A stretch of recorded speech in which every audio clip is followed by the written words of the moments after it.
Sometimes after supper, I watch World News Tonight on ABC. Maybe it could be renamed World Bad News Tonight.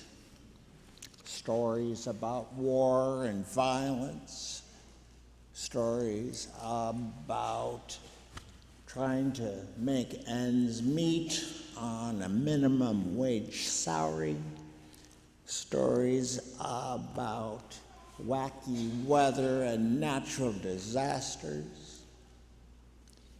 And on this Respect Life Sunday, which always falls on the first Sunday of October, the Catholic Church recognizes even more bad news. In this country alone, over 1 million babies per year are murdered through abortion. Minors are sexually abused. Elders are mistreated. People with disabilities are neglected. Not me, of course. Truth is, the dignity of human life from conception to natural death is too often abused. I've noticed something on World News Tonight. After 24 minutes or so of the bad news, the closing minutes are dedicated to a story about good news, news that gives us hope. Maybe David has tackled a Goliath. Maybe a weak person has shown some kind of strength, or maybe a loser has become a winner. In our first reading today from the prophet Habakkuk, there's a name that doesn't exactly roll off the tongue. Let's say it together 3 times. Habakkuk.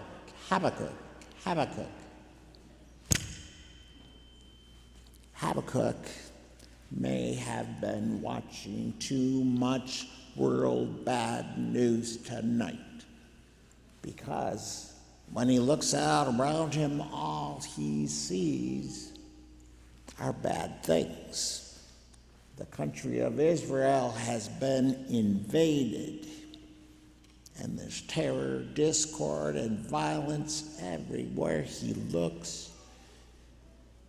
Oh Lord, I cry for help, laments Habakkuk, but you do not listen.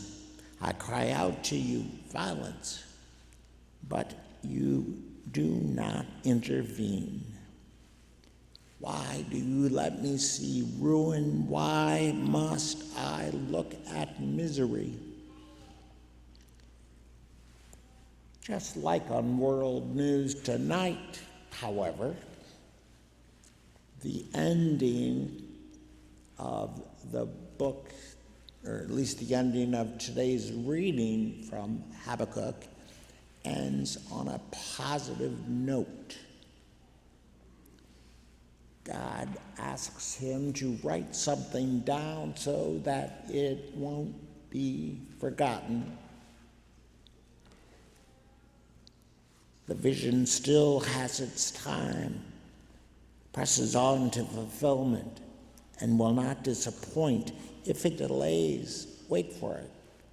It will surely come. In other words, while it may seem as if violence and terror have gotten the upper hand, in the end, hope wins. In the end, good news triumphs over bad news. But here's the kicker.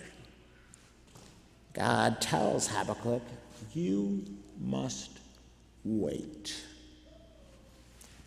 Well, it's been 2,500 years since the prophet Habakkuk, and we're still waiting.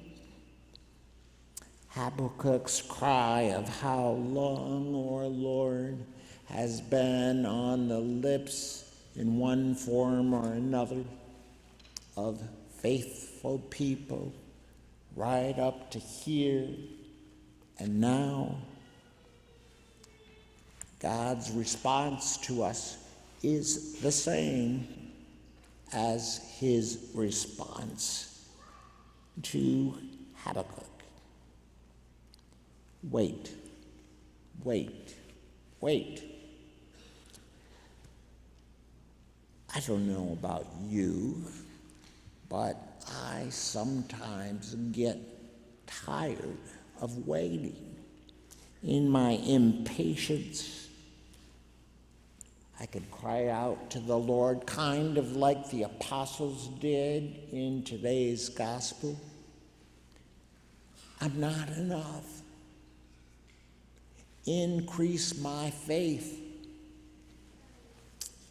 The Lord's response to me is the same as his response to the apostles.